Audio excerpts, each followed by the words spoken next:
Assalamualaikum warahmatullahi wabarakatuh.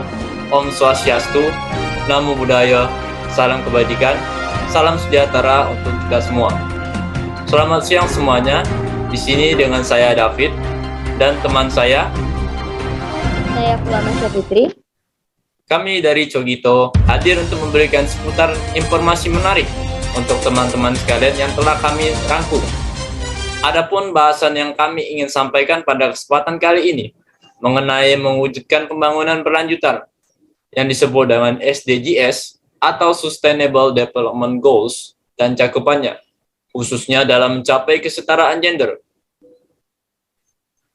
Baiklah teman-teman sekalian, SDGs pasti terasa asing di telinga teman-teman. Oleh karena itu, pertama kita akan membahas tentang apa sebenarnya SDGs itu sendiri. Mari kita saksikan terlebih dahulu penjelasan dari SDGs beserta latar belakangnya. SDGs atau dapat diartikan dengan tujuan bangunan berkelanjutan adalah suatu rencana aksi global yang telah disepakati oleh para pemimpin dunia, termasuk Indonesia, untuk mengakhiri kemiskinan, mengurangi kesenjangan, dan melindungi lingkungan di masyarakat. Di dalam aksi SDGs terdapat 17 tujuan dengan 169 target untuk dapat direalisasikan sampai 15 tahun ke depan. Adapun masing-masing tema yang ingin dicapai dari 17 tujuan tersebut, tujuan pertama yaitu tanpa kemiskinan, kedua tanpa kelaparan, ketiga kehidupan sehat dan sejahtera, keempat pendidikan berkualitas, kelima kesejahteraan gender, keenam air bersih dan sanitasi layak, dan seterusnya. Ke-17 tujuan tersebut menjadi poin-poin yang akan direalisasikan oleh para pemimpin dunia untuk kesejahteraan masyarakatnya. Aksi dari pelaksanaan ini, SDGs ini juga dapat dibantu oleh masyarakat itu sendiri, terutama oleh para pemuda. Maka dari itu, sebagai pemuda Indonesia, kami sangat mendukung pemerintah untuk mewujudkan ke-17 poin SDGs ini, terkhususnya pada poin tujuan nomor 4, yaitu terwujudnya kesejahteraan gender. Kesetaraan gender bukanlah isu yang baru-baru saja terjadi saat ini, tetapi sudah ada sejak dulu. Hanya saja belum banyak masyarakat yang mengerti akan pentingnya kesetaraan gender ini diberlakukan di kehidupan sehari-hari. Kesetaraan gender dan pemberdayaan manusia merupakan tujuan kelima atau poin kelima dari 17 tujuan pembangunan berkelanjutan. Tidak hanya sebagai tujuan SDGs, tapi kesetaraan gender juga merupakan integrasi dari segala dimensi. Pencapaian seluruh tujuan SDGs bergantung kepada poin kelima. Kesetaraan gender memiliki penjelasan yang menjadi tujuan utamanya, yaitu mencapai kesetaraan gender dan memberdayakan kaum feminisme atau kaum perempuan atas kekuasaan konkret yang selalu diberikan kepada kaum maskulinitas atau kaum laki-laki. Kehidupan yang tentram tanpa kekerasan dan diskriminasi adalah cita-cita seluruh orang di dunia. Kesetaraan gender adalah hal yang harus dikawal terus perkembangannya, sebab ketidakberdayaan mereka yang berdampak akan menimbulkan beban psikologi yang berdampak terhadap pemenuhan SDM yang tidak mumpuni.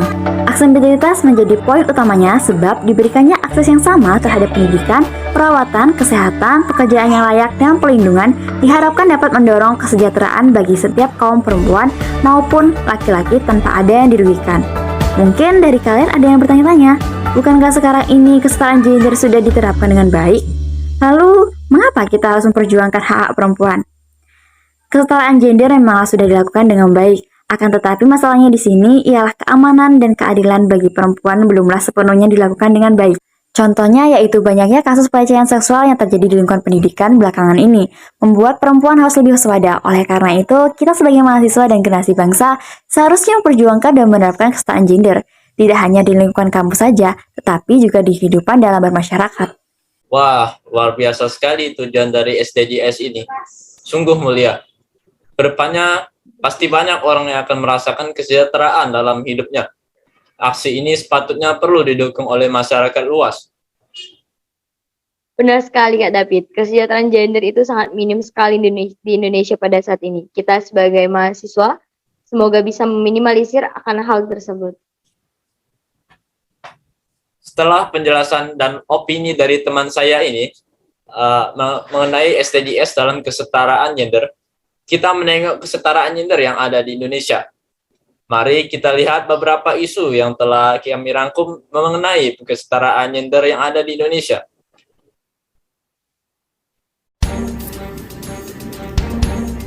Isu di Indonesia terhadap kesetaraan gender. Di sini terdapat 3 kasus.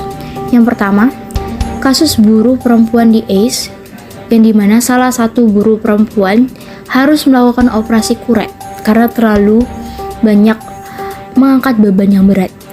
Yang kedua, kasus diskriminasi terhadap kaum LGBT. Yang ketiga, pelecehan mahasiswi oleh oknum dosen di Universitas Sriwijaya. Dari beberapa kasus tadi, kita dapat lihat bahwa kesetaraan gender di Indonesia belum sepenuhnya tercapai, terutama kesetaraan gender terhadap perempuan dan LGBT. Banyak kasus ketimpangan gender karena adanya perbedaan kuasa antara kedua pihak, seperti kasus pelecehan seksual oleh oknum dosen, dan perbedaan material seperti kasus diskriminasi buruh ACE, dan power seperti kasus diskriminasi LGBT. Dari isu tersebut dapat saya simpulkan bahwa Indonesia masih belum bisa mencapai kesetaraan gender itu sendiri, di mana yang memiliki kekuasaan akan tetap berpegang teguh dengan apa yang ia inginkan tanpa melihat gender dari orang tersebut. Menurut Kak David, bagaimana Kak? Benar, Kak Naik. Saya rasa kita perlu memperhatikan hal ini, apalagi sering terjadi di kehidupan kita sehari-hari. Pentingnya komunikasi antara pria dan wanita agar tidak terjadinya kesenjangan antar gender. Baiklah, setelah kita melihat apa yang disampaikan sebelumnya sebagai sesama mahasiswa, kami mengajak para mahasiswa untuk turut beserta dalam mendukung kesetaraan gender ini. Berikut apa saja peran dari mahasiswa. Kami akan menampilkan beberapa penjelasan tentang peran mahasiswa dalam kesetaraan gender. Kita sebagai generasi muda penerus bangsa sepatutnya menerapkan kesetaraan gender dimanapun kita berada. Karena kesetaraan gender merupakan salah satu dari 17 tujuan pembangunan keberlanjutan yang telah disetujui oleh banyak pemimpin di dunia. Dengan menerapkan kesetaraan gender, maka akan tercapainya kedamaian dan rasa saling menghormati antar gender. Adapun hal yang bisa kita lakukan agar kesetaraan gender bisa diterapkan dengan baik dalam kehidupan kita dan dalam ruang lingkup kita sebagai seorang mahasiswa. Gender itu yang pertama, mahasiswa harus terbiasa jika perempuan maupun laki-laki yang menduduki jabatan di suatu organisasi. Kedua, mahasiswa bisa mengajarkan adik-adik, baik laki-laki maupun perempuan, yang kurang mendapatkan pendidikan yang layak. Yang ketiga, laki-laki sebaiknya bisa menahan nafsunya agar pelecehan seksual tidak terjadi. Yang keempat, perempuan sebaiknya memakai pakaian yang sopan agar terhindar dari pelecehan seksual. Yang kelima, mengajarkan kepada adik-adik kita akan pentingnya saling menghormati antar gender. Yang keenam, mengikut sertakan laki-laki dan perempuan dalam kegiatan kampus. Yang ketujuh, tidak melakukan diskriminasi gender dalam melakukan suatu hal apapun. Yang kedelapan, mahasiswa mengkampanyekan anti pelecehan seksual di lingkungannya. Yang kesembilan, menerapkan rasa saling menghormati antar gender. Dan yang ke-10, tidak mendukung seseorang yang melakukan pelecehan seksual, baik kepada laki-laki maupun perempuan. Teman-teman sekalian, kita sudah melihat peran apa saja yang bisa dilakukan oleh mahasiswa dalam mewujudkan kesetaraan gender. Pesan dari saya, sekecil apapun yang dilakukan dalam kebaikan, pasti akan bermanfaat untuk sesama. Baiklah, tak terasa kita sudah di penghujung acara. Kesimpulan yang dapat kita ambil dari SDGs merupakan pembangunan berkelanjutan yang bertujuan untuk mensejahterakan kehidupan manusia dalam berbagai aspek. Salah satu aspek yang kami tekankan dalam mengurangi kesenjangan dalam kesetaraan antar gender. Adapun peran yang bisa dilakukan mahasiswa dalam kesetaraan gender merupakan dukungan terwujudnya kesejahteraan umat manusia di dunia. Baiklah, kami selalu pembawa acara. Mohon maaf jika ada salah kata. Kami selaku pembawa acara pamit mohon undur diri. Wassalamualaikum warahmatullahi wabarakatuh. Selamat beraktivitas.